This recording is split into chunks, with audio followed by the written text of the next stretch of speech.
Hi, my name is Mike Dillard, and this is Self-Made Man, the podcast for those who want to leave their mark on the world and create a legacy of honor, integrity, and achievement in every aspect of your life. I'm glad you're here, and once again, it is time to forge your destiny.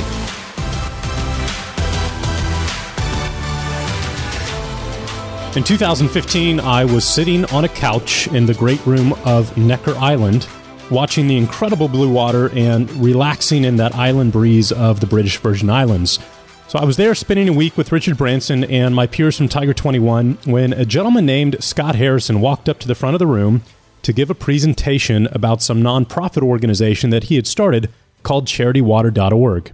Well, over the next hour, Scott proceeded to tell one of the most incredible and emotional stories that I had ever heard. And I'm not going to ruin it for you because you're going to hear that story today. But I can say there was not a dry eye in the room. At the end of the talk, Richard pulled out his checkbook and handed Scott a check for $100,000. And since then, CharityWater.org has been the primary organization that I've supported, along with other leaders like Gary Vaynerchuk, Tony Hawk, Casey Neistat, and Chris Sacca. Today, you're going to find out why and how Scott has completely revolutionized the charity industry. And you might just find the answer to a question that we all need to ask, which is, how can I change the lives of other people who need it the most? Believe it or not, there are quite a few people out there in the world who aren't trying to build a business. They don't have an iPhone or even the ability to download and read an ebook. They just need some clean water. So please help me welcome a man that I find truly inspiring, Mr. Scott Harrison. Scott Harrison, welcome back to the podcast, brother. It is phenomenal to have you back after, almost 2 years now, I think. I might be almost 3, Mike. Yeah. It's been a while. I was edging towards the sooner side because I can't believe that I've been doing the show since end of 2014, beginning of 2015. It's been unbelievable. Yeah, so good to be back, man. So welcome back. We're going to share an unbelievable story with everybody who's listening to this today. If you haven't heard Scott's story, it's one of the best that you'll ever hear. Long story short, Scott is the founder of CharityWater.org, which is an organization that I've been super proud to be a part of for the last 2 or 3 years now. And it's it's actually the only real big charity that I've supported since I met you, Scott, which was actually Necker Island with Branson. It was, of all 3 places. years ago. Yeah, so that's when we met. So welcome back to the show. And I thought this was an opportunity to bring you back and introduce you to our audience, which has grown by leaps and bounds since you were on the first time. And you've got an amazing project underway that's coming out here in October that I wanted to help get the word out about as well. So thanks for coming. Well, that's kind. That's kind of you. So let's pretend that a large part of this audience doesn't know who you are, doesn't know what Charity Water is, hasn't heard your story. If you would be patient enough to share that with everyone, that'd be amazing. Sure. Well, maybe we'll jump in, let's see, about 13 years ago, and let's say it is 5 a.m.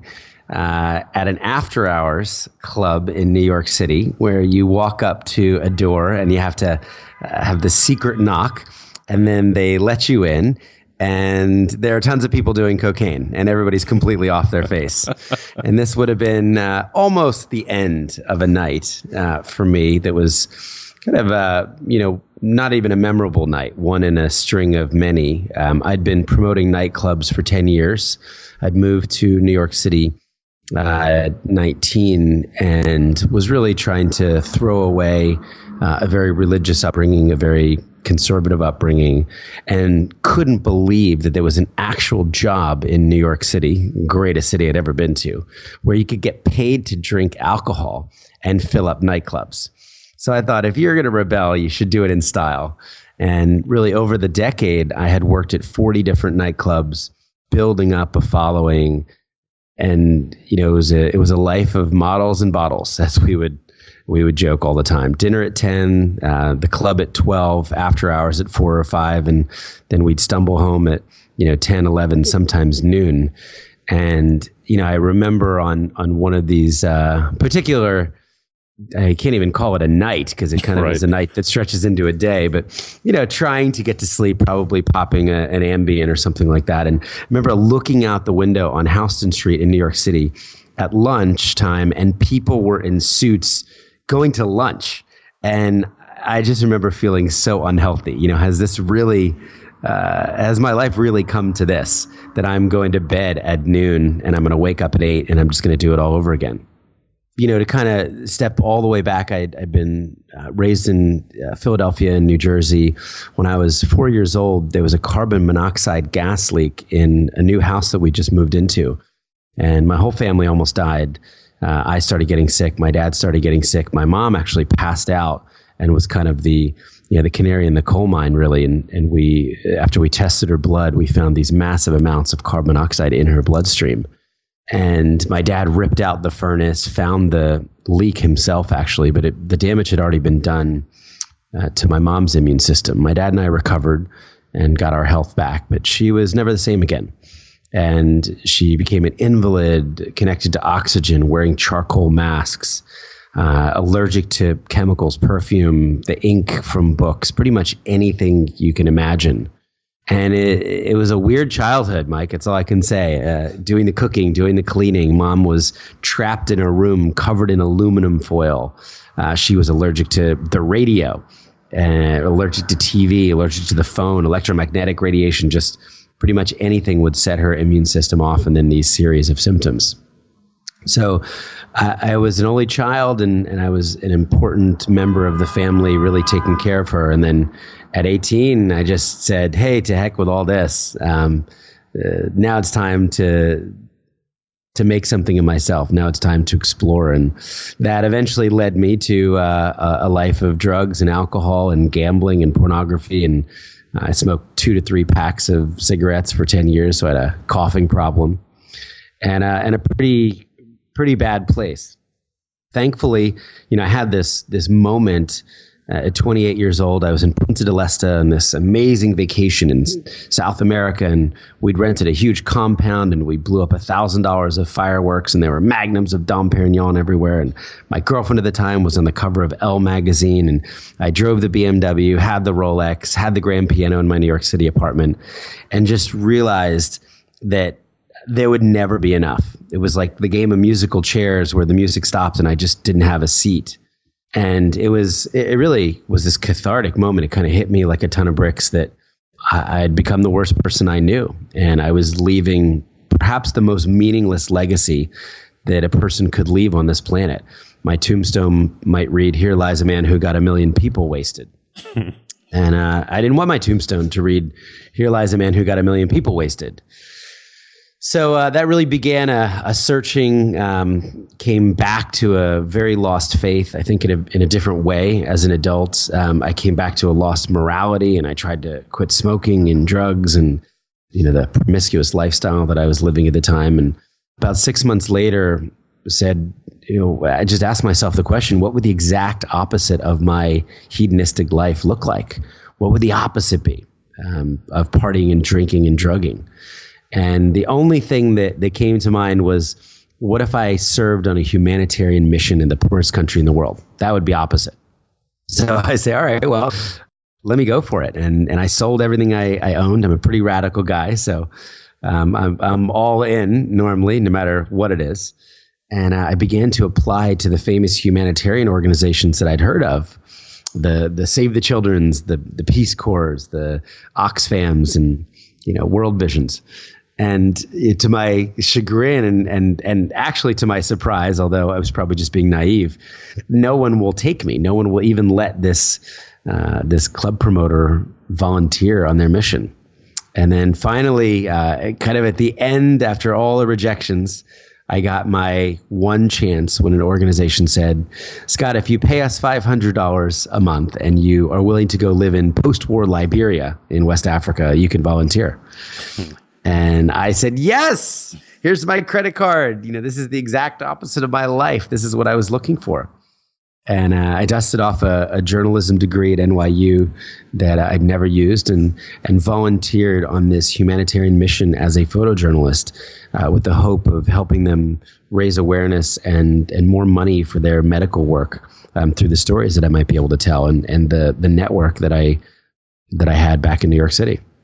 I'm just going to ask you this real quick as a side question. You are one of the most talented photographers that I've ever met. How did you acquire that skill? Was it at that point in your career out in the field? Were you reading books, or are you just naturally talented when it comes to that? It's funny you say that, Mike. I actually think I'm no better than average, maybe slightly better than average. In the beginning, I was taking all the photos for Charity Water just out of necessity.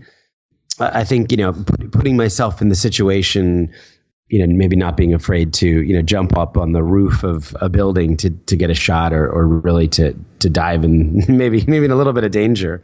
But I never thought of myself as a good photographer. It was always a tool.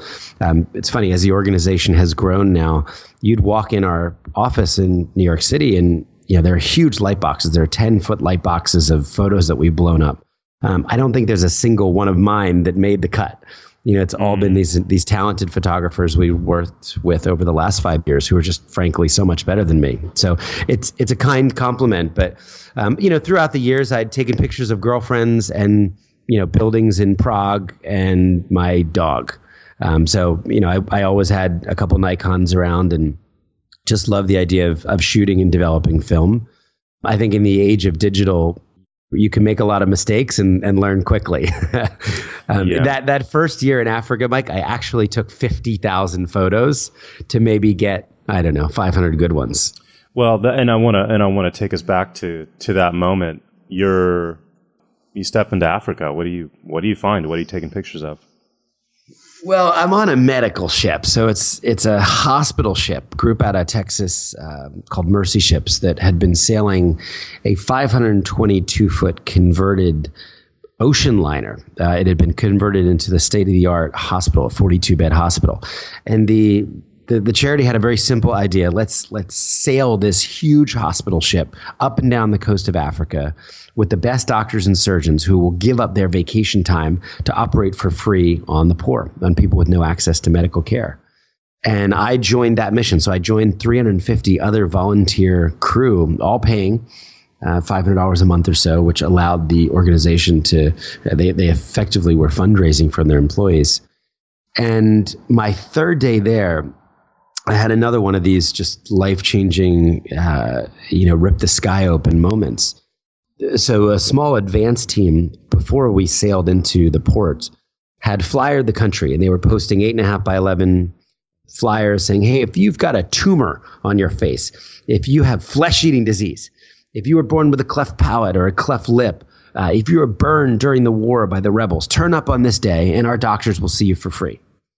And I remember knowing that we had 1,500 surgery slots. So there were 1,500 available slots, and we would see as many people as possible, and we would then schedule them for surgery and operate for free. So I remember thinking, is it possible that there are 1,500 people that are going to come with these horrendous maladies? And then I heard that the government gave us the soccer stadium, the football arena in the center of town to actually screen the patients. And I'll never forget, it was about 5 a.m. I scrubbed up, I put on the hospital scrubs, and I jumped in a convoy of Land Rovers, and we approached the stadium. And as we turned the corner, I saw more than 5,000 people had queued outside the stadium waiting for us to open the doors. And I remember weeping. It just hit me so profoundly in that moment that we were going to send over 3,000 people home without hope, because we didn't have enough doctors. We didn't have enough surgery slots. I later learned that some of these people had walked for more than a month from neighboring countries. The word of these doctors from the West had gotten out and reached so far that some of them grabbed their kids and started walking more than a month just in the hopes of seeing a doctor that could help them. Wow. The stuff we saw, Mike, was unbelievable. 6-pound facial tumors, leprosy, people with missing faces, as bacterial flesh-eating diseases had just run wild. Lame, polio, trachoma, all sorts of different blindness. And, I really just tried to focus on the hope and the people that we were able to help, and those 1,500 people that we were able to schedule for surgery. What was that like? How did that change you, right? Like you obviously went there to have an epiphany or a change, and I'm positive it happened. Yeah, well, one thing is I did quit all the vices before I got on the ship, and I always joke with people that I went out with a bang. I actually joined the hospital ship And the night before I officially, kind of surrendered my passport and became a crew member, a volunteer crew member, I went out with a bang. I think I drank 8 or 9 beers. I smoked 3 packs of cigarettes and just realized that I would have to walk away from my lifestyle. I mean, there was almost something prophetic about sailing away in a ship away from the sins of my past into a new world, a new continent, a new day. So that's for one. So I wasn't smoking bags on the ship, and I wasn't, bumping lines down, the engine room. I think I just allowed the emotions to just really wreck me in a way. I mean, I just remember sobbing a lot early on, and I wasn't a crier before, but when you see such despair, such suffering, it really left a deep impression in me. Now, my job was actually to photograph the befores and the afters. So, I've only talked about the bad, but the 1,500 people that we were able to help, they had these amazing stories.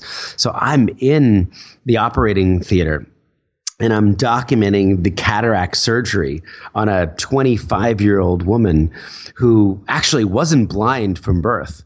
She went blind at 18 with exposure to the equatorial sun and no UV protection. So this is someone that hadn't seen her own children. She hadn't seen her sister for 7 years. And she needed a 20-minute surgery that cost $200. So I remember photographing her, meeting her, interviewing her, watching this surgery, documenting the surgery. And then I had my camera there the next day, the moment when they removed the pouch and she could see for the first time in 7 years. And she started screaming and she tackled the nurse and she tackled me and she's kissing me and throwing her arms around me and the camera, and she tackled her sister in the room. And, there were so many of these moments of joy and freedom and people who had been trapped by this debilitating illness or this tumor. I remember finding a woman once in her 60s in a remote village and convincing her to come to the ship with other photos of pre and post-op. And this woman had a huge cleft lip. So she'd lived almost 70 years with food and water spilling out of her mouth, almost 7 decades. And it was about a 45-minute surgery, and she looked like a queen. I mean, she looked completely, she looked amazing when we took her back to her village and was welcomed in that village. So it was a rich experience. There were really low lows and there were really high highs. In fact, the year that I'd signed up to volunteer actually turned into 2 years.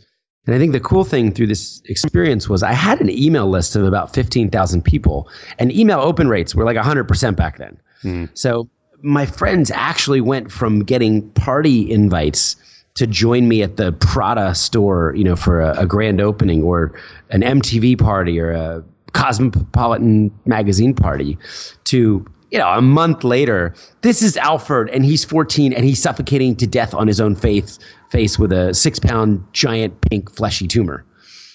And sure, there were some unsubscribes at first, but I realized the power of images and the power of these stories, these individual stories, to move people towards greater compassion, towards greater empathy, and then eventually towards generosity, toward actually giving money to pay for more surgeries. So this trip was the catalyst for essentially your next mission, which has gone on to impact the lives of almost 9 million people now in the form of Charity Waters. So how did you transition from this trip to saying, you know what, I want to do something?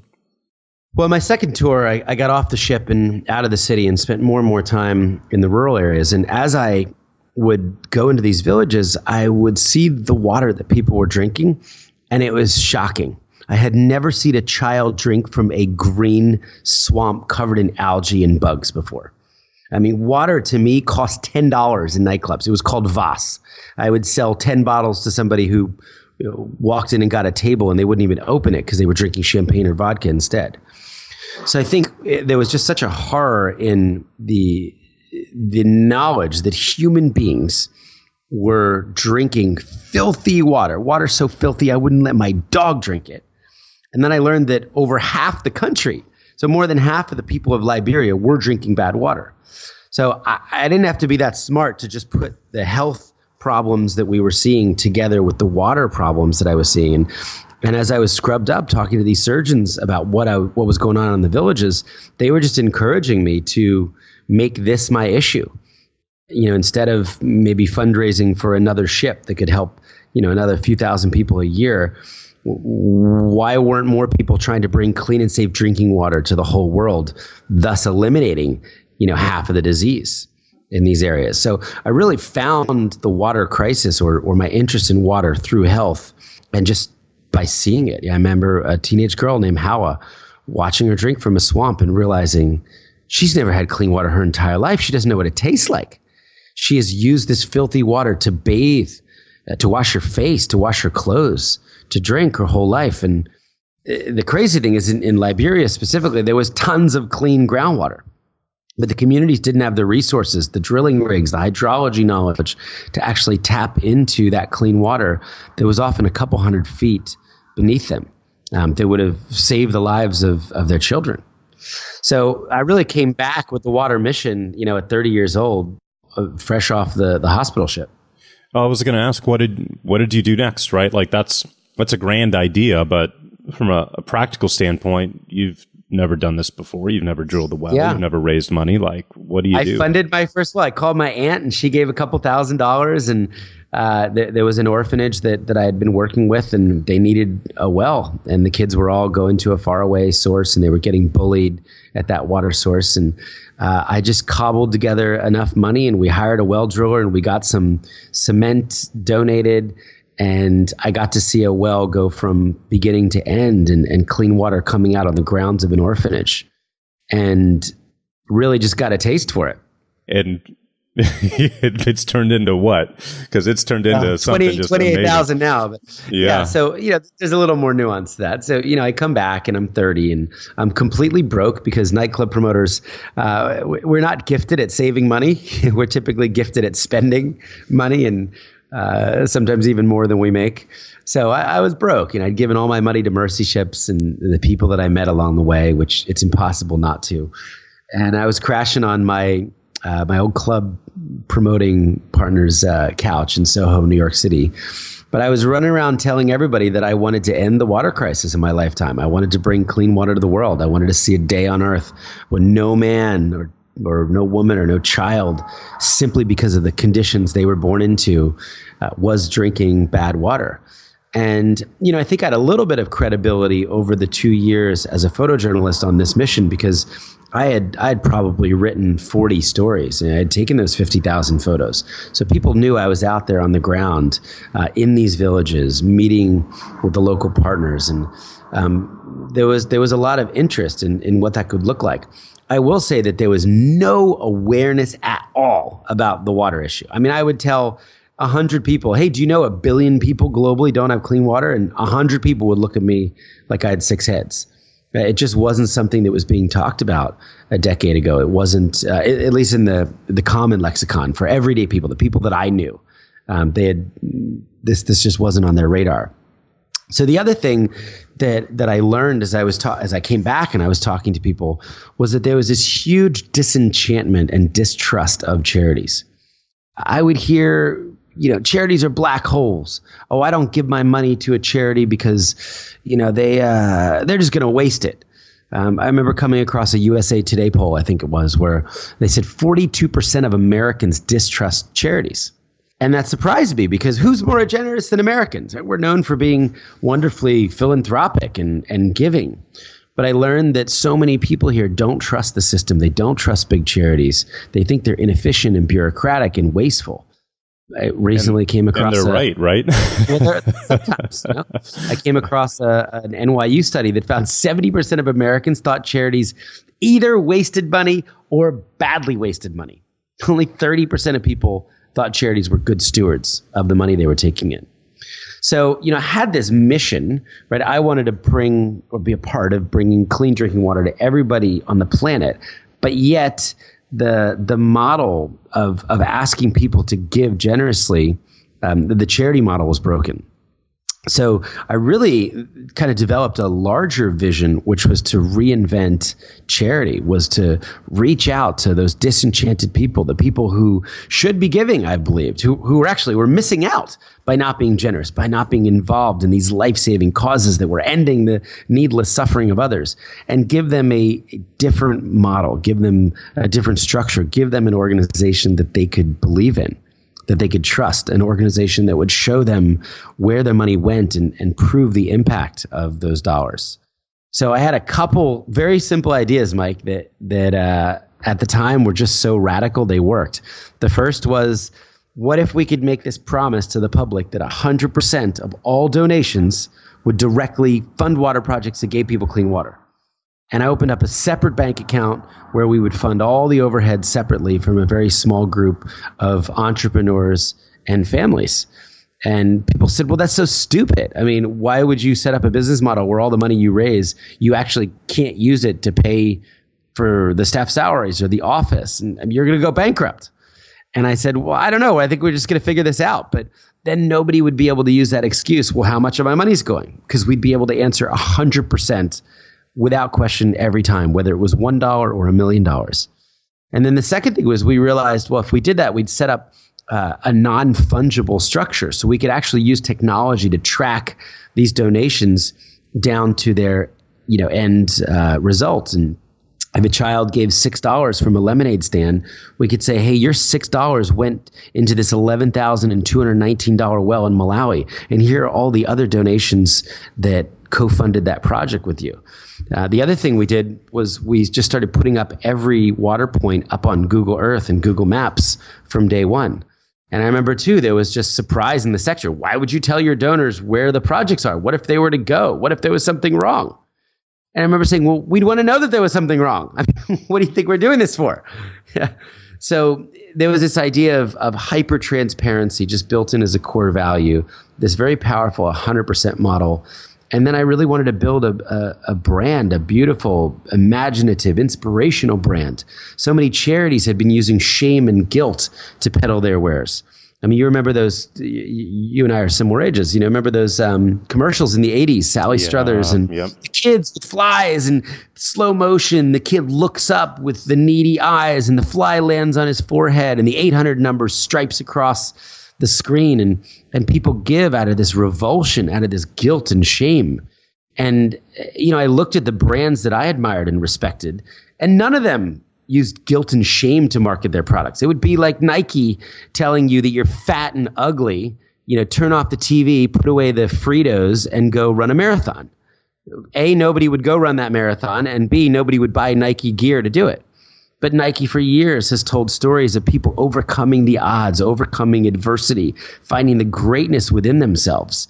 And it's made people want to rise to the challenge, to want to rise above their circumstances. And oh, by the way, go wear that symbol of opportunity as they go out and do it. So I just thought, whether it was Apple or Nike or Virgin, the great brands looked very differently than most charities. And so we just kind of put all these things together. And then the last thing was just finding local partners to actually do the work on the ground. I'd seen some well-intentioned Westerners kind of go make a mess of things in Africa or India. No guy with my skin color should be running around Kenya drilling wells.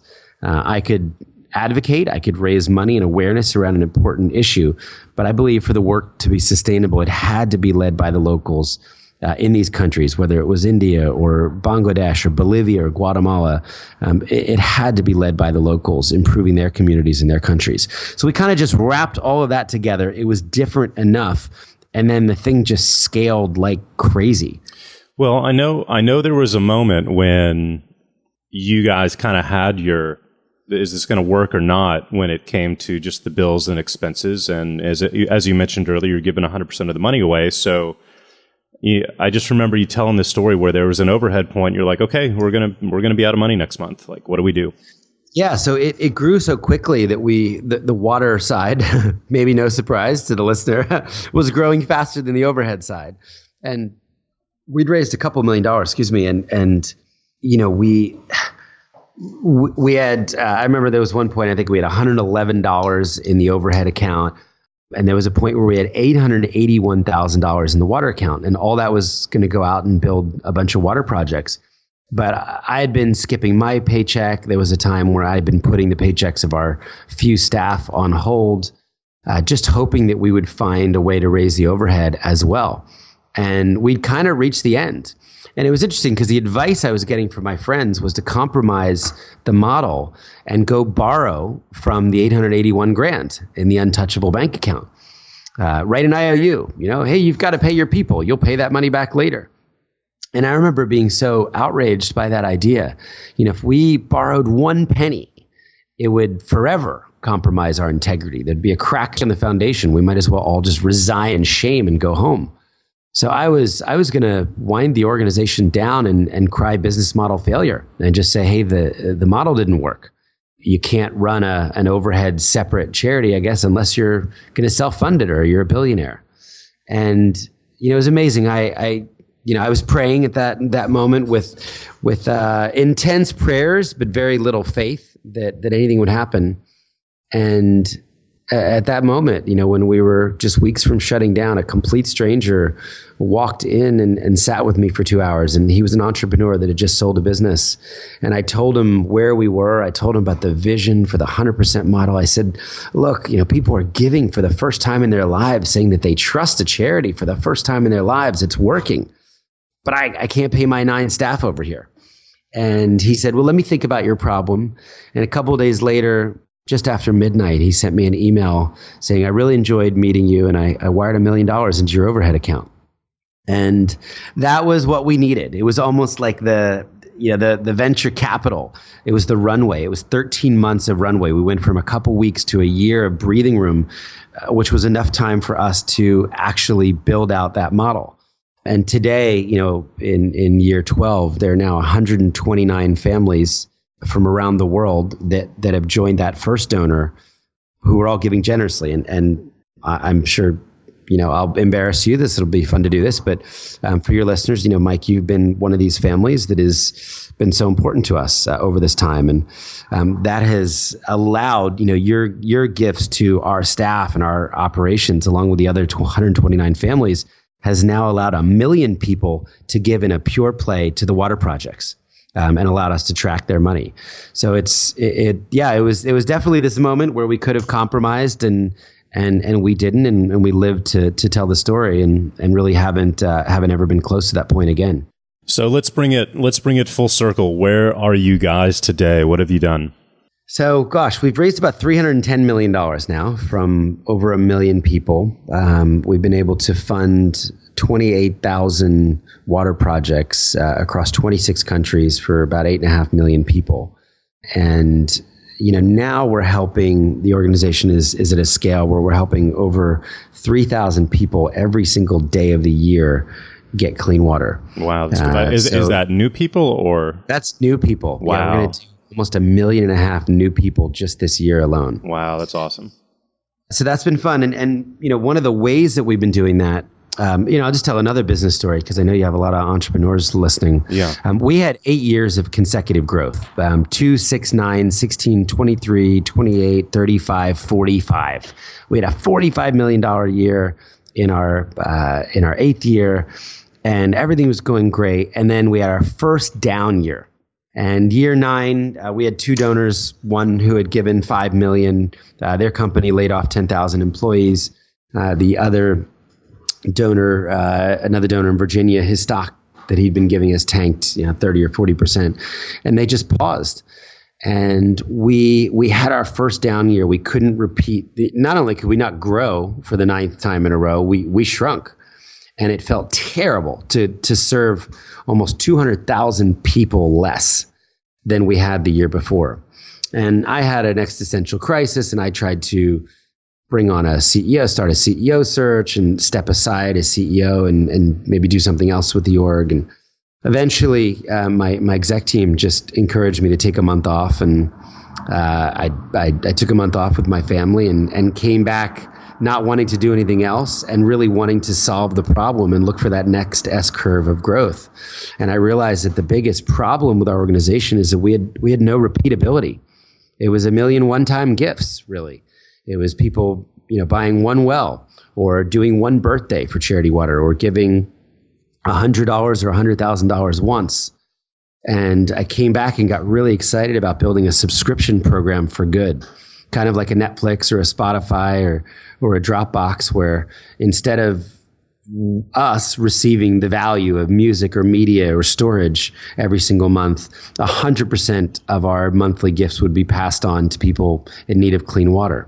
And our job would be to build community and inspire community and show people where the money was going and the impact that was happening around the world. So I came back and for our 10th anniversary, we built the Spring. And that's where a lot of the growth is coming from now. It's now grown to over 94 countries. There are African members of the Spring, and people are giving an average of $30 a month, which is what it costs us to get one person clean water across the portfolio. So the real vision there is to get that thing to 1 million members, where we'd be helping 1 million people get clean water every month, not 1.5 million every year. Yeah, that's awesome. And you guys even essentially cover or reimburse the credit card fees. We do, which people think is crazy. But, look, if I'm up there on stage, or if I'm telling your listeners that it's 100%, well, if you go on and give me $100 a month, I wish I got 100, but if you're using your Amex, I'm getting 97. And if you're using your MasterCard, I might be getting 98. So we actually ask those 129 families to make up the difference, and they put the money back, make those donations whole, and then we send the whole donation out and track it. So, 100% really means 100%. We've had discussions, even just a couple of weeks ago with my friend Sammy about what it takes to build a successful charitable organization these days. And my big thing, which has been learned by watching you, is essentially transparency and integrity. And I think you have to have that today. And literally you and what you've done with Charity Water have pioneered those two components. And it's the reason you're as successful as you are. But that's why I love helping you guys out, because I know where the money's going. If I donated to the Red Cross, I know 90% is going into somebody's pocket, not into the field, right? Which is just the opposite with you guys, which is just awesome. Yeah, that's really our mission for, our whole reason for being. And we just want to promote greater generosity. I think it's such a blessing to be able to give. My wife and I give 20% of our income to church and charity every year. And I think, we've got to outgive our givers. I've got to eat my own dog food and practice what I preach. And what I've learned from that is it's just such a joy. I get to live vicariously through all of these amazing works around the world, all these people who are out there, who could be working at banks, who could be working at tech companies, and instead are using their talents to end suffering, to improve people's lives. So I think it's such a blessing to give. I hate some of the language that we hear today around give back. My company's giving back, give back day, or, that language I just think is framed in the negative. It makes it sound like we've pillaged and plundered. Yeah, we've taken so much. It's finally time to throw some scraps to the poor. Let's give a little back. It's like if I grabbed your phone out of your hand, you'd say, please give that back. I encourage people to think of it just in the positive. Just talk about giving. Our company gives, right? Our family gives. We have a giving day. We have a culture of giving in our company, in our family, in our, in our organization. Frame it in the positive. It should be a blessing and a joy and an opportunity to give out of the abundance of what we have. Anybody listening to this, probably, I'm guessing, well over 99.5% of the people listening to this have never had to drink dirty water in their entire lives. And that's not because they did anything to deserve that. It's because of the privilege that we were all born into. I was born into a middle-class family in Philadelphia and, certainly had some trials growing up, but I didn't ever have to drink from a swamp. I didn't ever have to watch my sister die of diarrhea in my mother's arms because there was no clean water. And I think there's a responsibility to do something about what we've been given, what we are stewards of. whether, great, please join us if you're passionate about water as a basic need. I could make an argument all day long that water means education, it means health, it impacts the local economy. But just in general, find that issue that you're passionate about, whether it's a basic need, hunger or shelter or a justice issue. But I think it's really a blessing to be able to give of our money, of our talent, in the service of others. So that's one of the primary reasons why I wanted to have you on today, because you guys have essentially created an amazing new opportunity for myself and our audience to support you in the form of a book, which is, I can't think of an easier thing to do than press one-click order on Amazon and literally create fresh water for someone on a permanent basis moving forward with just a single click. So what are you doing with the book? It's called Thirst. And how can we all help support you, and what it's going to mean to so many people out there who benefit from it? Yeah, thanks, Mike. So I spent the last year and a half kind of writing about all this, and a bunch of stories that I didn't talk about now, but just some of the things we really did to screw up, and some of the lessons I hope for other entrepreneurs or other social entrepreneurs might be able to take a little bit of our playbook and build great brands and build transparent organizations. So the book is called Thirst. It comes out in October. And I've given away, I've transferred the whole advance, 100% of the profits of the book to Charity Water. So it'll actually help people get clean water. But we also had a donor in Virginia that read an advance copy. And he said up to 10,000 pre-orders, he would donate $30 in the name of anyone who pre-ordered a book to give one person clean water. So he put up $300,000 for us to unlock just by asking people to pre-order a book and forward the receipt. So yeah, sure, that's an easy way, right, to buy a book on Amazon or Barnes & Noble or wherever, and help us unlock that money and get someone clean water, and then know that the proceeds from the book are also going to Charity Water. Yeah, so it's at thirstbook.com. Of course, I would love the support of your audience and your community, and it's a great way just to help us share the Charity Water story and get more people involved in this movement. We really believe that there is a day on Earth coming when every human has access to clean drinking water, and we're going to keep fighting until we make that possible. So really, there's three ways that we can support you guys in what you're doing. The first and foremost is the book, guys. Please just go to Amazon and buy, hit one click, pre-order a copy of the book, read the story. It's one of the best you'll ever read, and you'll be making a huge impact to people who really, really need your support. So that would mean a lot to me, and it would mean a lot to Scott. The second way that you can support what Charity Water is doing is, join the spring, essentially a monthly commitment, whatever you want, 10, 20, 30 bucks, 50 bucks a month. That would mean the world to them. And Scott, they can just go to charitywater.org to learn more about that and sign up, right? Yep. charitywater.org/thespring. And then if you have had quite a bit of success, if you're having success in your business right now, and if you really, really want to make a big difference, I would challenge you to join The Well alongside myself and people like Gary Vaynerchuk, Casey Neistat, Tony Hawk, and become one of the individuals that really supports Charity Water from an organization standpoint so that they can do what they need to do, continue to put 100% of all of their donated funds into the field, and continue to grow. And so, Scott, if someone is interested in that, if they want to learn more about joining The Well and what that program is about, how can they learn more?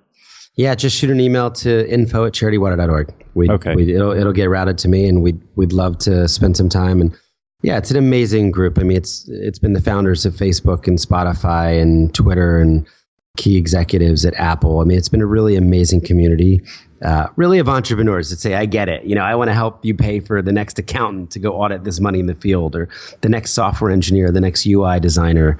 It's in some ways the most unselfish form of giving, as people really get in on the inside and back what we're doing. So yeah, you're too kind. Thanks so much for offering this. Of course. Well, Scott, thank you again. And I want to also recognize the impact that your mom has had on you. And I know she passed away about a month ago. So my condolences on that. But if you could, your story and what you've accomplished is very much a result of your relationship with her. What was the most impactful lesson that she's taught you and left with you? I think perseverance. My mom, just passed, as you said, a couple weeks ago, and she fought really hard for 40 years, and she never gave up. She always had a great attitude. And I'd love to be doing this 30 years from now. I'm in year 12. I think, in some ways we're only starting to get really good. And I see so many people bounce around these days. They'll hold a job for 6 months or 9 months. And at least in my experience, the more you do one thing, the more proficiency you develop and the more impact you can have. So I would hope to take a lesson from Mom and be able to deliver 3 or 4 decades of what did Nietzsche say? A long obedience in the same direction, and help a lot of people get clean water. That's awesome. Well, brother, thank you so much. You're a huge inspiration to me, and it's an honor to be able to support you in what you've been doing. And thanks for joining us today and for the time. Thanks, Mike. Thanks for having me, buddy. Awesome. Well, guys, gals, please go pick up a copy of the book. Go to Amazon, type in Charity Water Book or Thirst, and if you can join the well or support the spring, that would be absolutely amazing. Please send me an email, mike@selfmademan.com, and let me know if you do any of the above. I'd love to hear from you, and I just want to say thank you very much right now here from the start. So thank you guys for listening. As always, we'll see you next week. Take care.